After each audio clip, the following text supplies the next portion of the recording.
March the 4th, 1982. John Belushi is one of the most famous faces in America. Hollywood royalty. John was and is an American hero, and his life was an American tragedy. We all thought we were invincible back then. I mean, who doesn't when they're 23, 24 years old? He was a good man, but a bad boy, but extremely funny. He's a comic genius with a fatal flaw. John did everything in his life to excess. He was on a binge. I was going to go out there that night. It was just that close. Tragically, in 24 hours, Belushi will be dead, poisoned by a toxic overload of drugs.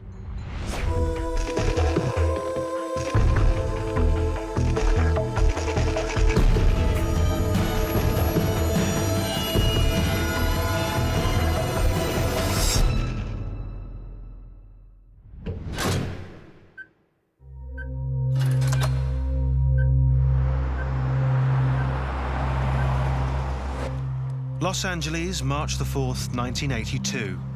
It's midday, and John Belushi glides down Sunset Boulevard on his way to a power meeting. It will be his last. This is the beginning of his final 24 hours alive. Belushi has been using cocaine since he arrived in LA 4 days ago. His meeting is with the two men who, more than anyone, have been responsible for making him a star.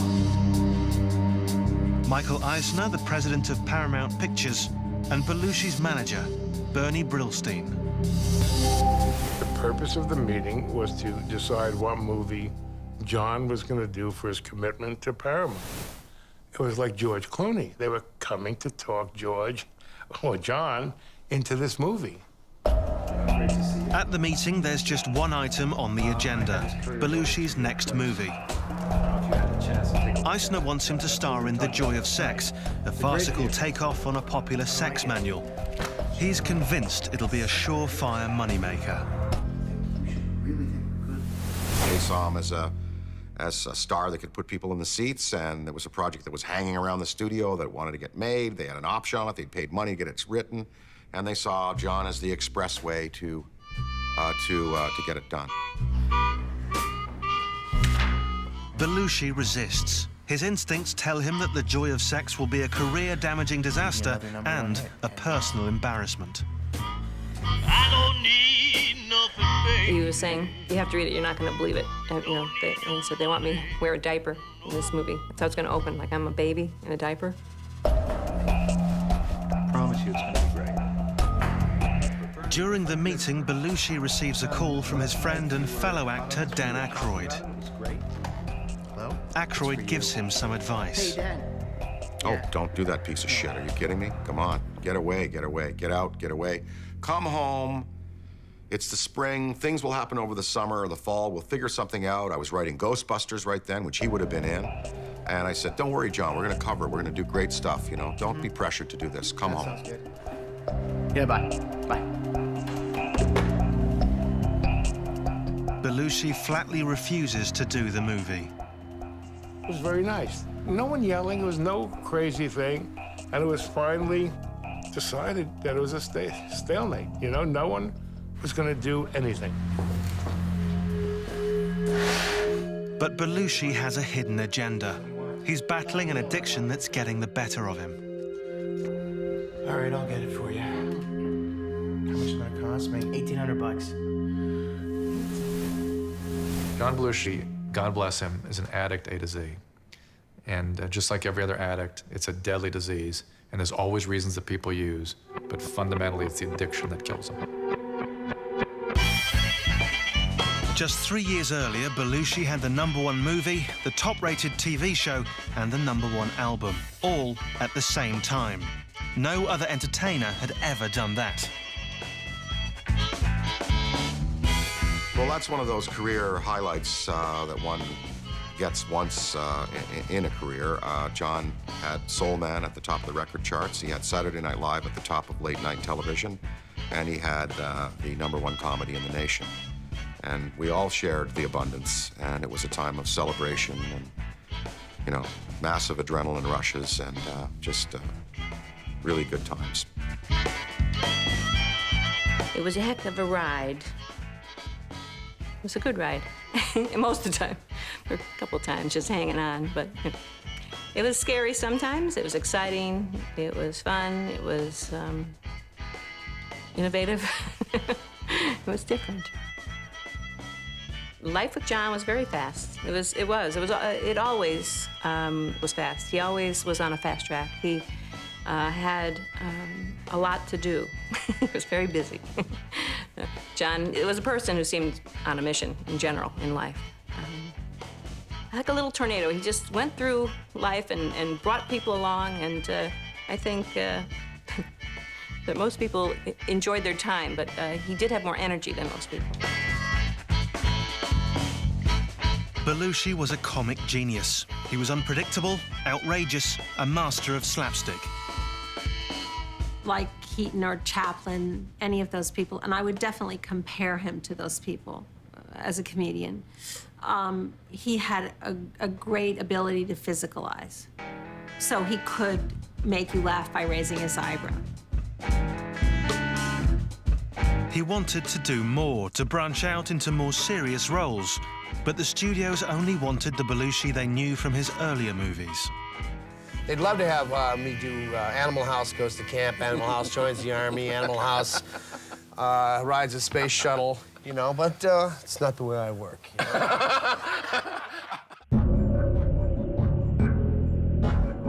The trouble is, Belushi hasn't had a hit movie in 3 years, and the pressure is beginning to take its toll.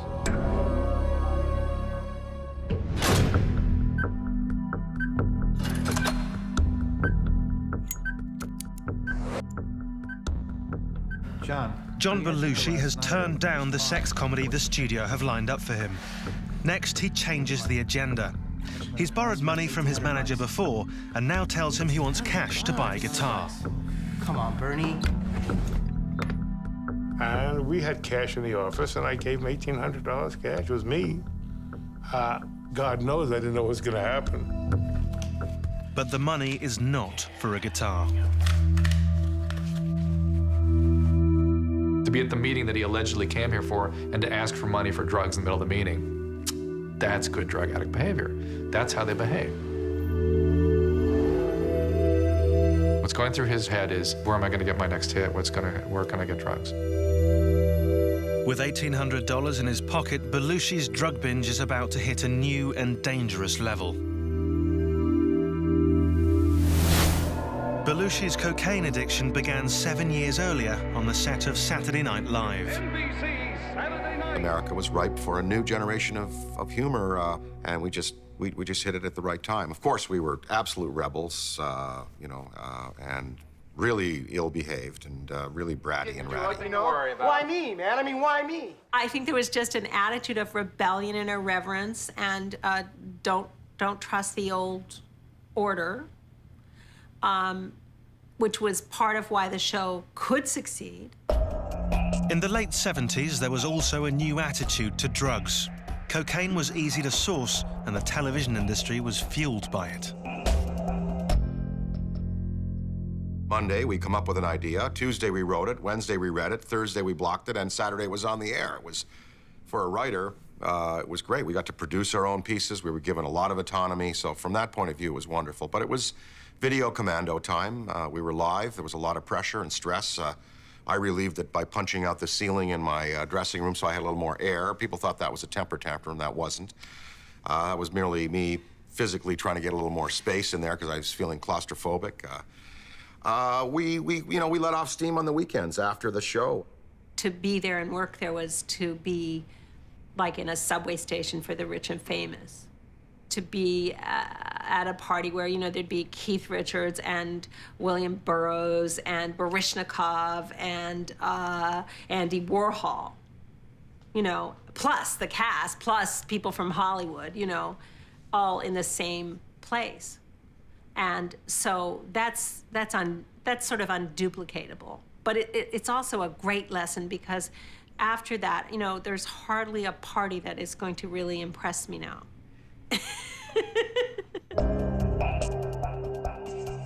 The cast once had to do 4 shows in a row without a break. By the last week, almost everyone was using cocaine to keep going. It's 3 in the morning and you have to think of 3 more jokes before 5 a.m. and you're falling asleep and someone puts out a line of cocaine. You have to be extremely strong-willed not to do it, simply because you need to stay awake. Not because you're going to be funnier. For Belushi and many on the show, coke was seen as just a harmless stimulant, virtually risk-free. Business.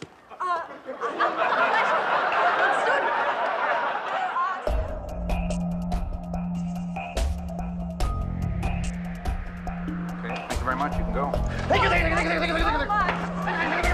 The entire culture had found this new thing, cocaine.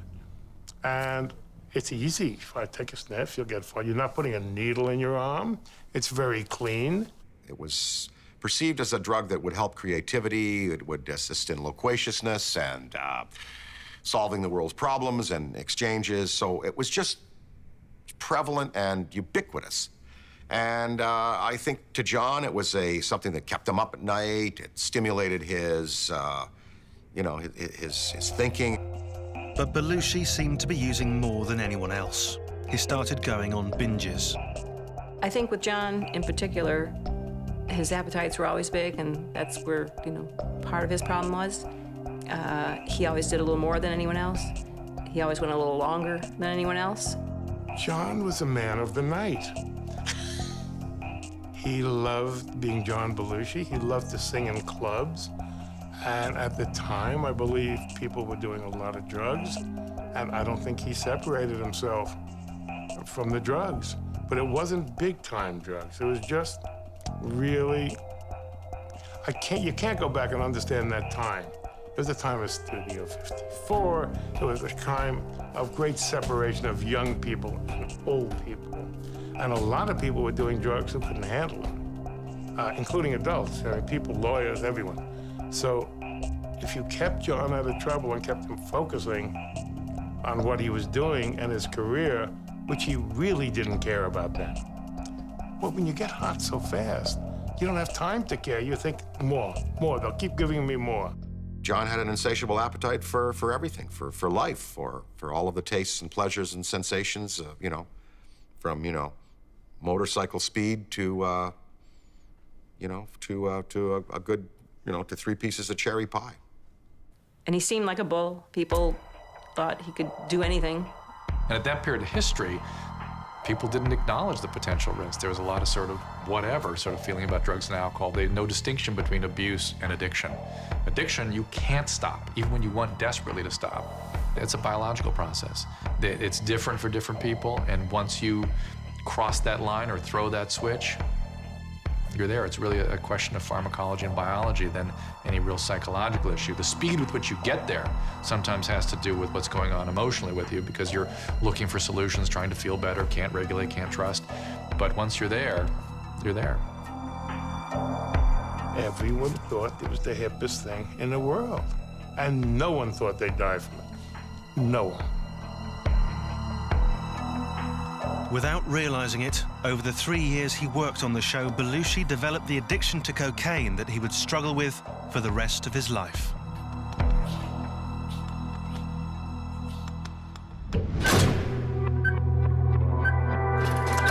John Belushi has 22 hours left to live. Using the cash he borrowed from his manager, he's on a mission to score some drugs. He's barely slept in the past 4 days. He arrives at a friend's apartment. She has a valuable contact who's also there, Kathy Evelyn Smith, a dealer and junkie. How you doing? Welcome to LA. How are you? Smith has spent years traveling with rock bands, supplying them with drugs. The 3 of them do coke.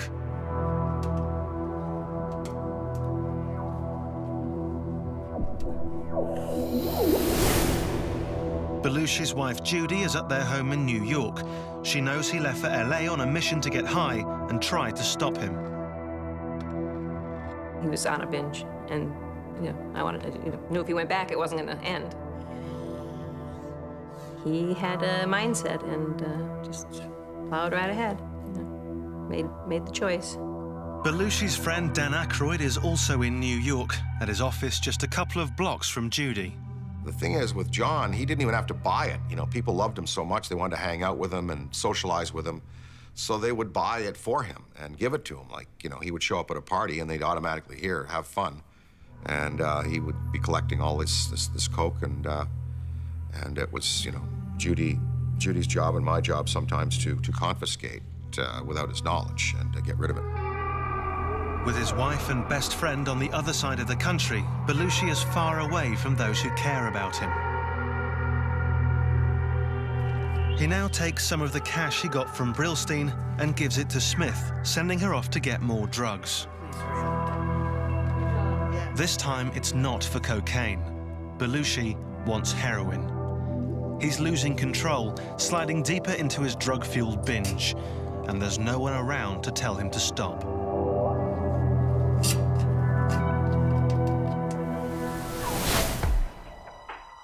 Just 2 years earlier, Belushi and Aykroyd were about to take the Blues Brothers on tour. They'd created the characters on Saturday Night Live, and the movie had been a smash hit. But Belushi knew he had a problem, and he wanted to deal with it for the tour. He hired a bodyguard, Smokey Wendell, to keep him away from cocaine. He said, you know, I have all this going on, the Animal House, the Saturday Night, and I'm working on these other projects, and all of a sudden, it's just going too fast for me. And if I don't somehow get a hold of myself and get control of myself, I won't be around in the next 2 or 3 years. Smokey was great. He was ex-New York State Police, ex-Louisiana State Police, and ex-Secret Service. He had gone with Nixon to China. He was a very colorful and wonderful character who had John's best interests at heart. I was asking him why he was so dependent on it. Why did you always have to feel the need to go? Because most of the time, it's usually basically loneliness, pressure, more insecurities in yourself that you can't live up to that. And I believe when we talked about it, it was that. People always wanting him to be funny, people always wanting him to be on. There was no space. So that's why he would have to go to Candyland. On Belushi's last day, the drug that had once offered an escape was now controlling his every move.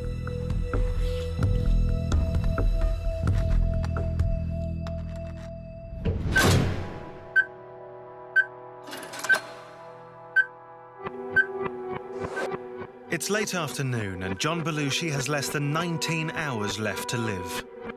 After doing cocaine with Kathy Smith, he asks her to score heroin. Belushi then returns to his apartment at the Chateau Marmont in Hollywood.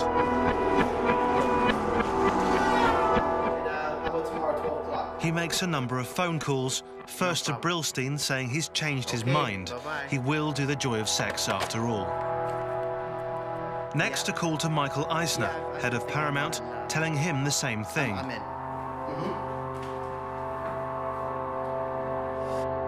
Belushi now phones Eisner's senior vice president, Jeff Katzenberg, and arranges to meet on Friday. Tomorrow afternoon. Sure. In a typically outrageous Belushi move, he tells the Paramount executive to give him a wake-up call. Okay. Katzenberg writes it in his calendar. Thanks. The executives believe Belushi is now on board. I have medical students every day in my unit, and I always train them to put their fingers in their ears when an addict is talking to them, because what they say is all bullshit, it's all obfuscation, it's all distortion, it's all their brain trying to find a way to get them out of there so they can continue using. So what you got to respond with an addict is how they make you feel, and learn to sort of intuitively read all that. And so this issue of John weighing out scripts and being so disturbed by that, there's no addict I know gets into that kind of nuance. It's more that he wanted to go use, he didn't want to do anything. True to form, the next call Belushi makes is to Kathy Smith to find out if she's scored the heroin. He wants to hook up immediately. Kathy, it's John. Yeah. How fast can you get here? His brain at that point will be going, use or die, use or die. The brain believes if it doesn't continue using, and believe is not really an accurate word, it manifests through neurobiological mechanisms that if the individual doesn't continue using, they will die. So use or die. Belushi shows no signs of slowing down. He and Kathy Smith spend the next 4 hours constantly on the move. Buying and consuming drugs, the pace frenetic and surreal. At one point, Belushi calls Dan Aykroyd in New York. He left me a message, a slurred, drunken kind of message that was just indecipherable. And I heard that on the answering machine, and then I just continued working. But Belushi's message worries Aykroyd. He'd been on the receiving end of these calls before. He walks from his office to Judy Belushi's Greenwich Village apartment. He and Judy have to take action. It was clear we, had to help stop him, try to get him some other kind of help. I think Danny felt very immediately worried. He may have been more in touch with the reality of it from having heard that tape. They decide they have to rescue John and get him out of Los Angeles. Judy calls Smokey at his home in Virginia. She said, do you think you can find some time for John? And I had always told her, never thinking it would happen, I always said, hey, if you ever need time, I will make time. Whatever I'm doing, I would do. And I said, okay, fine, I'll be out there tomorrow. Smokey tells Judy he'll fly to LA and bring Belushi home. But tragically, he didn't get to make that journey for her.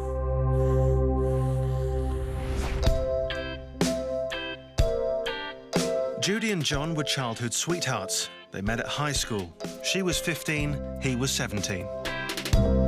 The first time I saw John, he was on stage. He was doing the varsity show, the big event in town. I'd seen a lot of these shows, and he was one of the best, and I knew it immediately. This guy has talent. They grew up in Wheaton, Illinois, a suburb of Chicago. John came from a family of hard-working Albanian immigrants. His parents weren't really happy together, and I feel that he knew that, sensed it, and I think that, kids are unhappy if their parents are unhappy. And I think a little bit of his humor around the house when he was young had to do with learning early that he could make his mother laugh, that she was a good audience, and maybe a little bit feeling like by making her laugh, he was making her happier. But I think also as he grew up, he realized, well, I know, he said to me he could never make his mother happy. And I think, that's one of those things that kids really suffer from. Dan Payne was Belushi's high school drama teacher. He remembers the first time he saw Belushi. It was at an audition. The music director said, well, John, what are you going to do? He said, and he just started, he said, well, I was going to tell some stories. And he started telling things. He was like a stand-up. And they were really funny. And all you could hear the other students waiting to audition, standing backstage, they were all laughing. So this guy said to me, this guy's hilarious. The kids just love him. We're going to put him in the show. He fit in everywhere, and I don't quite know why. He was short. He was stubby. I never, you've seen the pictures of him. I don't think you'd say he was a nice-looking kid, good-looking guy, but he was not, quote, handsome. He wasn't the big blonde idol kind of guy. He was just sort of there, but people, there was something about, it was a very magnetic personality. By the time John finished high school, he was the football captain, the homecoming king, and voted most popular student. He liked to surround himself with people and always stood out in the crowd. I would say that John needed the group. He was a tough guy. I mean, alpha male, Illinois, heterosexual, toughie, but with, an open heart. I mean, he was very sensitive and vulnerable, and this is partly the reason that he came to the demise that he did, that he trusted people. Tragically, on his last day, Belushi now put his life in the hands of a known junkie. It was to be a fatal error.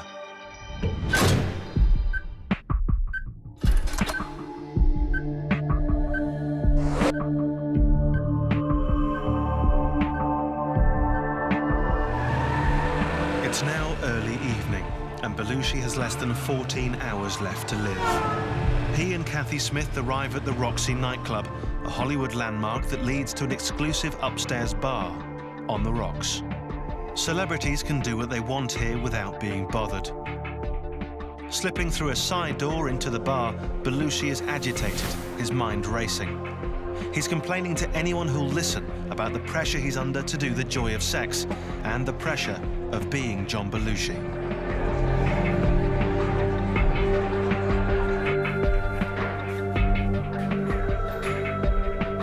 Belushi and Smith go to the bathroom. A potent cocktail is being prepared, a mixture of cocaine and heroin that produces an immediate euphoric rush. It's called a speedball.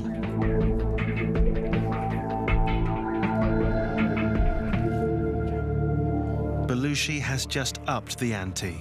He's about to inject cocaine, and he's added a powerful opiate to the mix: heroin.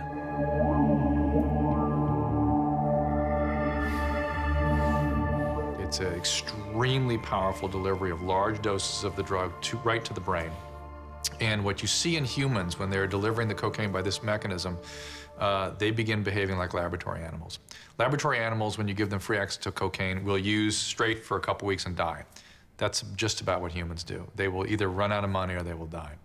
And a binge on cocaine, as I've said, is where the first hit feels great, the next however many, each one feels subsequently worse until you develop a psychosis. It always develops. You know you're going there, and yet you can't stop from starting it. And once you start, you can't stop till you're done, till you run out of money or something horrible happens to you.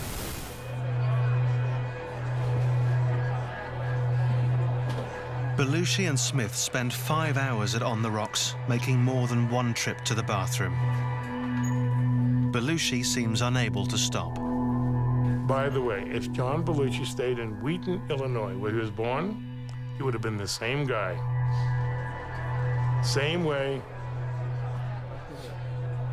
You can't blame someone for someone's drug problem. It's the person who thinks he can handle it, then all of a sudden he can't.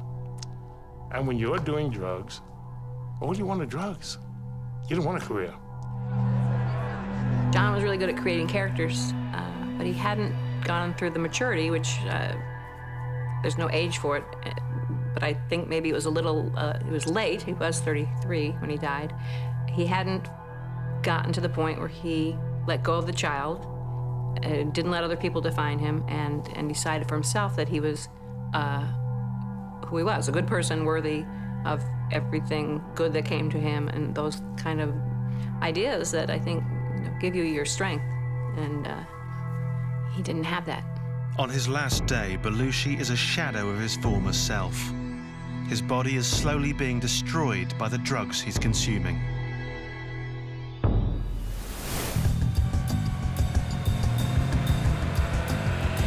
It was all very different when Belushi was in his 20s. After college, he moved to Chicago with Judy. It was here he got his start at the training ground for America's top comedians, the famous Second City Theater. He knew that night. He said that night, "This is what I want to do. I'm gonna get up here one day." In 1971, he did. He went straight to the main stage without having to train with one of the touring companies. That had never happened before, nor has it been repeated since.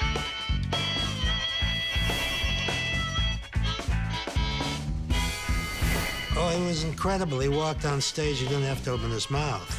One knew that he had enormous presence, and then he turned out to be a good actor. Belushi was a high-octane performer. He pushed at the boundaries for the rest of the cast. Of course, it was the perfect scene for John because he was given permission to be insane, you know. And John was one of, like, our bellwether. He sort of rode point for us as our little comedy wagon train went out into the wilderness. If John went, wherever John went, you know, anything south of John was sane. An actor has a very ambiguous position vis-a-vis an audience. He has to expose himself to them, so to speak, and he has to ask them for his confirmation. And there's something in him that needs to ask, and something in him which hates that need to ask. There was no sign of the addiction problems to come that were to destroy Belushi. When he was at Second City, I think he was still young enough and buoyant enough that he didn't need a lot of pharmaceuticals to amuse him. He was so just thrilled to be on stage. I don't think he was more pharmaceutically inclined than the culture around him. He had an enormous amount of self-assurance and confidence, way beyond either his age or his level of achievement. He just knew he would make it, and you knew he would make it. Chicago was, I think, a big formative time for John. He was on top of the world there. It was the safest place to be. He was successful. He was supported by his teammates. People would come in from out of town to look at him and say, "You're doing a great job. Come out and screen test for us." But he could always return home to Chicago. He could count on the audience to embrace him. He knew what restaurants to go to. He knew where to get coffee at 2 in the morning if he wanted to take a walk. He had nice roommates. He had Judy, who was fabulous and supportive, in Iraq. It was he still had a dream. And so I think nothing could compare to those days. After Second City, Belushi got his break on Saturday Night Live. But everything changed when he won a part in the low-budget movie Animal House. He became an international superstar overnight. Opening night, I had never seen anything like it in New York. It was just crazy. The theater was crazy. So it was a big night. It was a premiere, and it was in New York City, and he was like, one of the stars of the movie. And it was a moment of innocence, because we went forward from that room, and I don't think it was ever the same. It's just took a turn. It wasn't all bad by any means. There was a lot of good that happened after that, but it was just sort of a real moment that changed after that. Well, you get to those heady atmospheres, it's sometimes tough to stay anchored, and I think that was certainly a factor in the usage of the cocaine and the vulnerability of John, the people who were preying upon him and kind of sucking his energy in that psychic vampire sense, It had taken Belushi just 7 years to make it. On his 30th birthday, he'd reached superstar status. He was #1 in every medium, film, TV, and rock and roll. But in 3 short years, he would lose it all.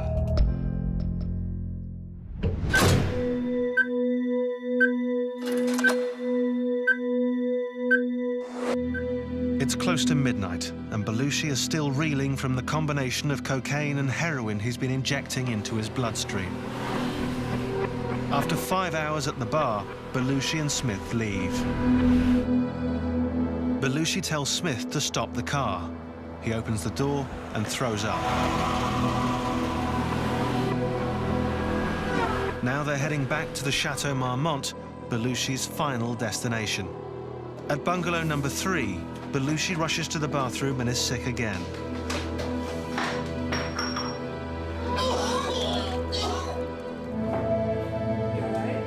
Belushi and Smith smoke a joint. He picks up his guitar, strums a few chords, and passes out. A few seconds later, he abruptly comes to.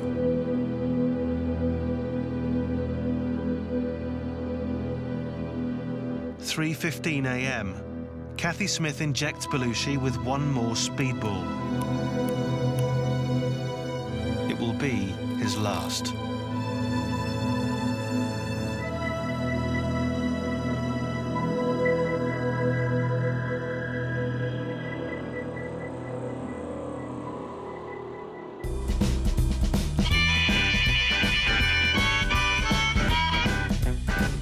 Earlier, at the height of his fame, Belushi came close to beating his addiction.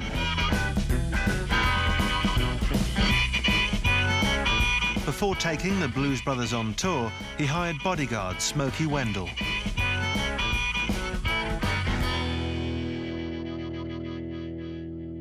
Smokey's brief was to keep Belushi away from drugs. He was put to the test on his first day. Belushi was in a recording studio learning a song for the tour. Wendell spotted an outsider talking to Belushi. These were people that would be commonly known as suppliers. They would be able to produce party favors. Smokey watched the dealer go into the bathroom after talking to Belushi. Smokey then went into the bathroom himself and found the drugs. John went into the bathroom, came back, said a few words to the guy, which I knew it was basically whatever was there was no longer there. John went back in the booth, guy went back in. So we did this 3 times. We played this game. Third time, John was getting really annoyed with the gentleman. Smokey then approached the dealer standing by the coffee table. And I said, you know, there are many ways to sweeten coffee. I happen to like sweet and low. Sweet and low looks very much like this. And I had poured it into the coffee. At that point, I said to the gentleman, I said, you know, we could do this all day. I just don't know how much money you can afford to lose. The guy, got totally very uncomfortable. The dealer tried another tactic, slipping some cocaine into a cigarette pack. Belushi announced that he wanted a smoke and picked up the cigarettes. And he was going to put it in his pocket. Well, then I knew that there was a favor in there.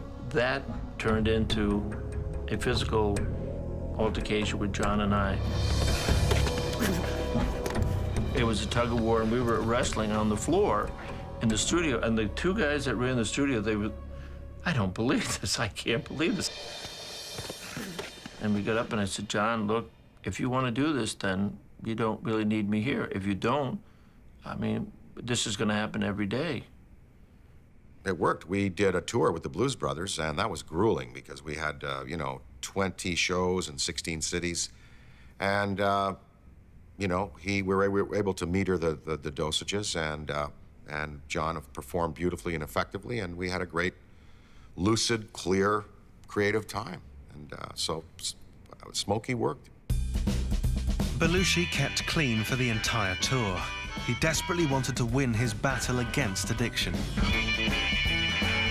And by the end of the tour, he was in such good shape, Smokey felt it was time to move on. And we had him working out and losing weight, and he would become, he said, oh yeah, the highlight of my high tonight was I got 2 more push-ups in. But he would laugh, and that would be his way of saying, hey, I can do this. He would find time to come and talk to me. I would be asleep downstairs, and he would knock on the door. And it was basically, I think he was at that point where he didn't want to sleep, he didn't want to go out, and he just wanted to talk. And it would be either about the work or the job, plans, ideas he has, his wife, how much he loved Judy, how much she meant to him. And I mean, on more than one occasion, he would say to me, you know, whatever she needs, whatever she wants, don't ever question, you just do it. And I said, really? And he said, yeah. I said, well, then you can't question why we're sitting here together, because this is what she wants. And he just smiled, and he said, boy, you got me again. And that's when I knew, as we kept bonding, that he wanted this, and then it was becoming easier and easier for him. And at that point, I was looking to move on to the next, and I just said, you know, I think you're okay to go on. And I remember him being so disappointed. And I remember him saying to me, what is it? Do you want a car? Do you want, I'll pay you more. I'll pay you. But I said, it's not that. You don't, John, you don't need me. The following summer was one of Belushi's happiest, spent at his favorite place, Martha's Vineyard. It would be his last. You know, it was beers and wines and occasionally a little of the green stuff, but no powders or pills that summer, and it's certainly reflected in the picture where he's standing with Judy belly to belly. He's got a blue shirt on and a hat, and you can see how good his color is. He's got the full weight on. There's no gauntness there. And it was a summer of body surfing, Jeep rides, running on the beach, dodging sharks. He was truly off and relaxed then. Those were wonderful moments. He did have more energy than most people, and that was his, need to slow down sometimes was something he had trouble doing. But once he got slow, he was real slow. Put him on a beach and he could stay there all day. Just keep bringing some food, water, he'd be fine. At the end of the summer, Hollywood came calling again. Belushi agreed to star in the comedy Neighbours with Dan Aykroyd. Well, Neighbors, we shot at night on Staten Island, and again, at that time, Coke was ubiquitous, and everybody was using it like coffee. It was to keep us up at night, you know. But for Belushi, it meant temptation. He tried what we call white knuckle it. He tried to just avoid all this. You can only do that so long. It's like trying not to eat. You can only go so long without eating. Eventually, you're going to eat. He stopped lots of times. Yeah. He had a fairly long, seemingly successful time. But you know, in retrospect, clearly whatever that wasn't dealt with. He was just in abstinence. It's like the dry drunk, you know. If you stop drinking, but you haven't, it's the same thing. Whatever that is, whatever that's about. Getting people off drugs is the easiest thing in the world. Anybody can get off drugs. The problem is staying off. And that's where the whole treatment process comes in. Now, many people believe, A, they can control it themselves, and you see this is not a volitional process, so they can't, or that, B, they could substitute it with something else, like exercise and yoga and all these things. And that will work for a time. But inevitably, when there's a stress, when there's drugs available, they will relapse. He could be triggered because he didn't feel, he had a scene on the show he really wanted to be on, and it wouldn't be on, and that could trigger it. He could have had some great success. It was so exciting that it triggered it. So I just think drug addiction, ultimately, there is some kind of chemical imbalance or dysfunction going on. And I think there seems to be new research all the time, and maybe one day someone can tell us all about this, but I really don't know. I just don't know. Intervention back then was not a tool that was used. Today, if we had a problem like this, we'd get 6 to 10 people together. We'd get the guy or girl in the room and sit them down and say, it's going to stop, you're going into rehab, that's it, and the flex cuffs would come out. Now, I mean, now that's what we do. Back then, that was not, you know, not a technique that was widespread. After filming Neighbors, Belushi's cocaine addiction took hold again. With each hit, he was slowly killing himself. And on his final day, he was far from those who could have saved him.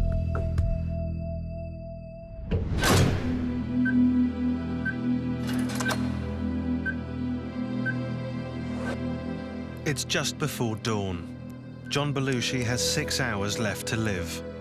He's been injecting cocaine and heroin all day. He complains of feeling cold.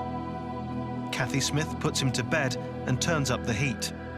Belushi lapses into sleep or unconsciousness. He's dying of his disease at this point. This is not an overdose. This is toxic, chronic toxic effects on the body, overwhelming him finally. Smith writes a letter and orders toast and coffee from room service. At 10:15 a.m., she makes one last check on Belushi. He's snoring. She puts her drug paraphernalia, a syringe and spoon, into her purse and leaves. Belushi is now alone in the bungalow. His wife Judy and best friend Aykroyd are at home in New York.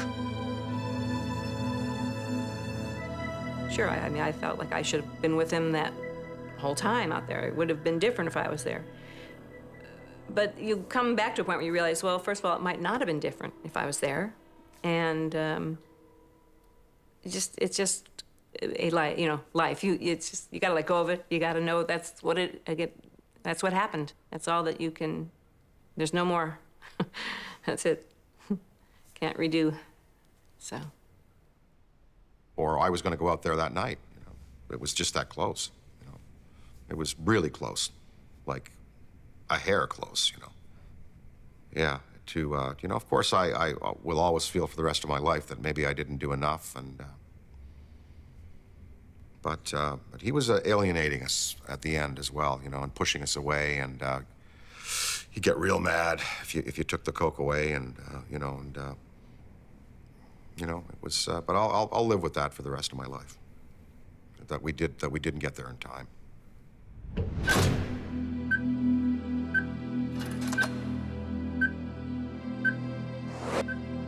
Belushi has been lying unconscious in his hotel bed for hours.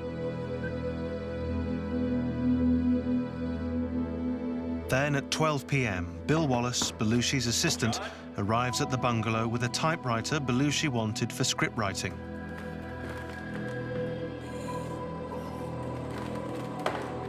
John! Wallace immediately senses something is wrong. He can't hear John's usual snoring. John, come on. We're gonna be late. He walks into the bedroom telling Belushi it's time to get up. Belushi is curled up on his right side. Wallace shakes him. There's no response. John. He discovers Belushi is not breathing. His first instinct is to call Brillstein. We're in trouble. First words, we're in trouble. What do you mean in trouble? He's sleeping, he won't get up? No, he's having a problem breathing. And I said, oh. And I went into action like I knew what I was doing. I had my assistant call 911. John, come on, wake up, John. Come on, John, wake Wallace up. pounds on Belushi's chest, tears in his eyes, crying, "You dumb son of a bitch." Wake up! Come on, John.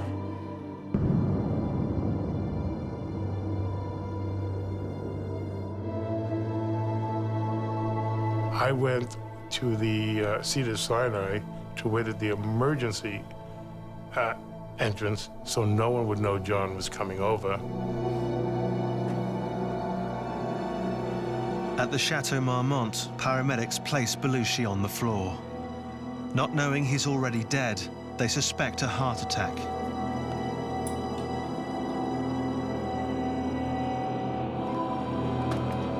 They try to revive him, but soon give up. Is that all you're gonna do? Wallace protests, but they say it's too late.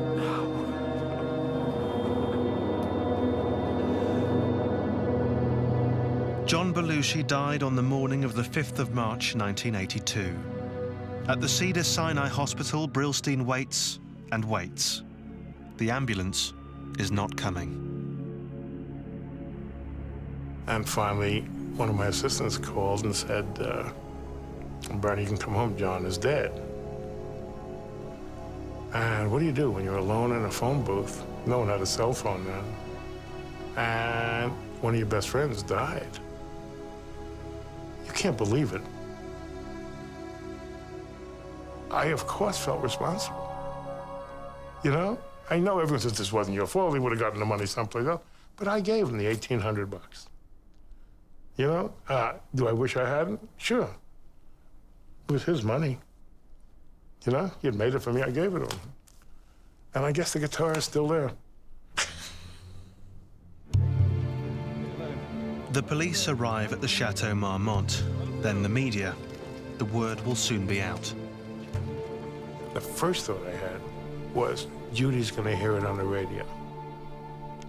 I called Danny in his 25th Street office, got him on the phone, said, Danny, don't ask me what to do.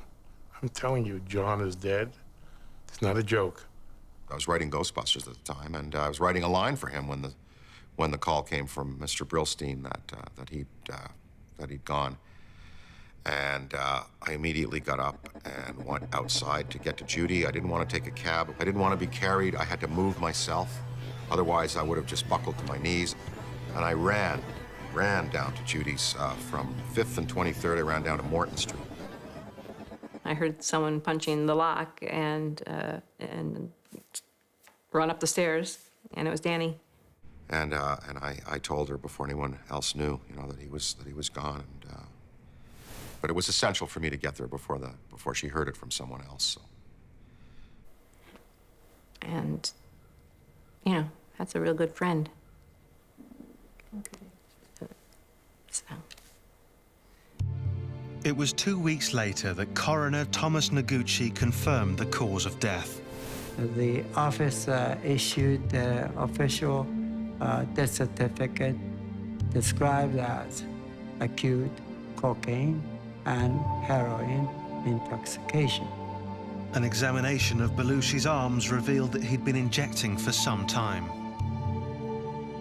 He had injection sites both sides. I mean, no, this is not an overdose. This is toxic effect of intravenous drugs. It's hard for me to believe that he was doing intravenous drugs for only 4 or 5 days. This does not look like that kind of situation at all. This is like somebody's been doing it for a while and finally dies of it. Kathy Smith was arrested and eventually served 18 months in prison for her part in the tragedy. She was convicted of involuntary manslaughter. Every year, thousands of fans still make the pilgrimage to Martha's Vineyard just to stand at Belushi's grave.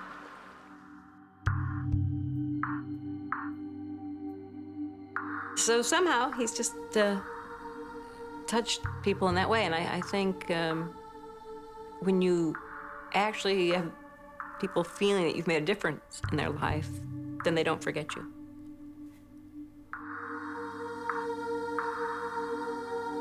Four years of television and 7 movies, and we're still talking about him. Isn't that amazing? You get a sense that we do meet those who've gone before, and we meet them in the form that we knew them. And they meet us in the form that they knew us. And just for a while, not forever, not for eternity, there is a reunion there. And it's going to be one rockin' night.